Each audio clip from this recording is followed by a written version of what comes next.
Welcome back. Last time we dug a little deeper into what the formulas and definitions were concerning parabolas and what that looked like on a graph. Today we're going to go over ellipses. So going back to our study guide, we're going to be taking a look at these formulas. Again, I'm only going to look at one of them over the other. It's just whether or not we're affecting the x or the y based on if it's opening up and down or whether it's tall or whether it's wide. So we're going to take a look at this opening wide situation.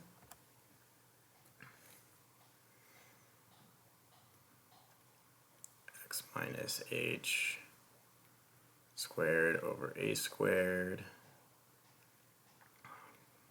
plus y minus k squared over b squared equals 1. And a is going to be larger, and it's always going to go with how it's opening. So if we go back, since the a is with the x, it's going to open wide. Okay, so if we look at this graphically, if we've got one that opens wide, let's move it actually a little bit away from the origin. A situation kind of like that, with that being our center.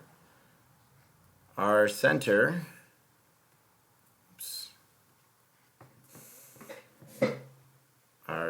is going to be at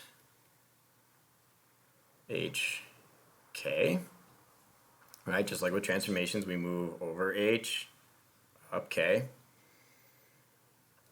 And then we are going to go a certain distance to get to various points. So going to the axis, or going on the axis over to our vertices, since this is the longer one, this is going to be our major vertices. So the whole distance across, and it's going to be actually through the center, but I'm putting it here, would be our major axis. And that's going to be a distance of 2a. And then going through the center again, it's going to be here, but I'm going to draw the line here to represent that length. So it's going right here. That's going to be our minor axis.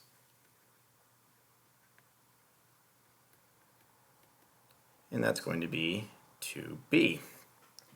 Right, because the distance to a vertex from the center is either a for the major or b for the minor, so the total distance would be double, since it's symmetrical.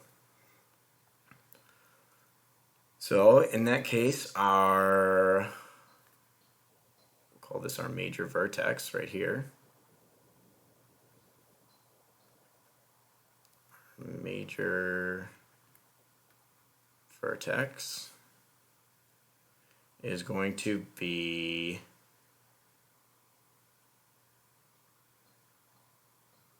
h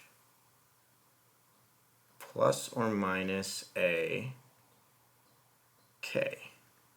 So notice we didn't move up or down, so k would be the same as our center. And then we're moving a positive direction and a negative from our center to get, because there's two vertices, right? So there's another one over here. So we need to move in both directions. With the same idea in mind, so right here, that's going to be our minor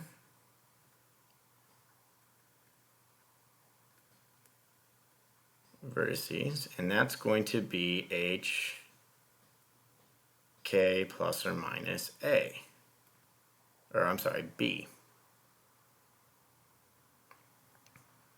So if we didn't move left or right, then h would be the same as the center, and then we are going a b distance.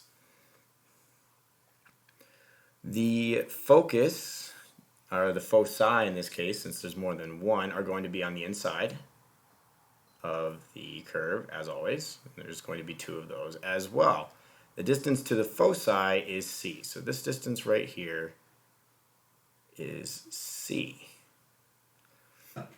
So if you notice then, there's a triangle being created. So if we take this, I'm going to put it over here. So if this is our center, minor vertex, and foci, so this is our focus, this is our center, and that's our minor vertex, and we knew already that's a distance of B, that's a distance of C, right? We just defined that. Our foci are going to be H plus or minus C, K. So how do we find out what this C value is if we're not given that information and it's not part of this? What's actually being created is a Pythagorean identity, because this is a right angle, right, from the major axis and the minor axis form a 90 degrees.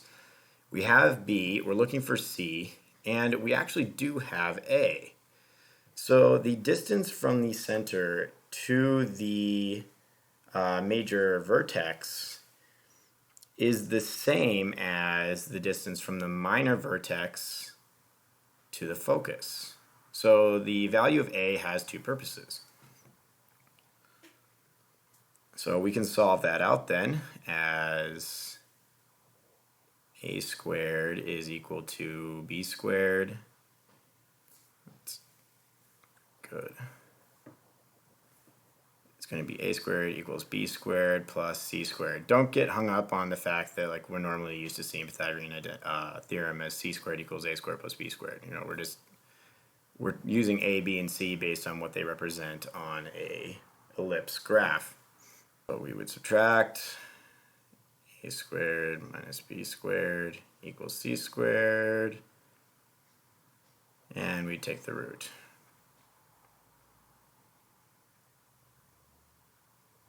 It's B squared equals C.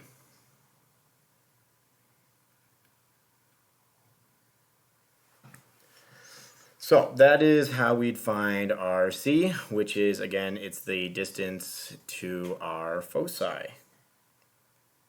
And then they're probably not going to ask you, but I mean, if you want to define these axes as these major and minor axes, these are also points of symmetry, right? We can fold over either one of those and we'll create a symmetrical shape. But they're not going to define those as axes of symmetry. And with that, that should do it. Thank you.